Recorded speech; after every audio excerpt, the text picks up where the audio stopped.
नमस्कार विद्यार्थी मित्रांनो, आपण ज्या पेपरची उत्सुकतेने वाट पाहत होतो फूड कॉर्पोरेशन ऑफ इंडिया याची एक्सपेक्टेड डेट कधी असणार आहे। बऱ्याच जणांना काही जणांना वाटत होतं जुलैमध्ये असेल, जूनमध्ये असेल, ऑक्टोबर असेल की डिसेंबर असेल। तर आता ही जी एक्सपेक्टेड डेट जी असेल ही एक्सपेक्टेड डेट आपल्याकडे आलेली आहे आणि त्याचा जो सोर्स असेल तो सोर्स आकाश जाधव सर आहेत। त्याच्यामुळे या सोर्सवरती तुम्ही विश्वास ठेवू शकतात। ही जी डेट असेल ही प्री एक्झामची डेट असणार आहे तुमची 28 ऑक्टोबर 2025 आणि मेन्स जी असणार आहे ती असणार आहे 20 डिसेंबर 2025 पण याच्यामध्ये वॅकन्सी किती येतील हा एक प्रश्न असेल।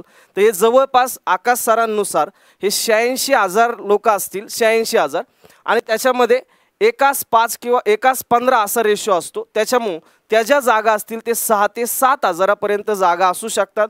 FCI मध्ये हे एक आपल्यासाठी किंवा ॲग्रिकल्चरसाठी एक मोठा चान्स असेल तर या एक्झामची तयारी कशी करायची, काय करायची ही आपण प्रत्यक्ष जो आपला डिटेल व्हिडिओ असेल त्याच्यामधून पाहणार आहेत आणि याच्याबद्दल डिटेल FCI बद्दल डिटेल सर जे असतील ते मंथली सेशनमध्ये तुम्हाला बोलतीलच। आजच्या मंथली सेशनमध्ये तुम्हाला FCI बद्दल माहिती कळेल। धन्यवाद, थँक्यू।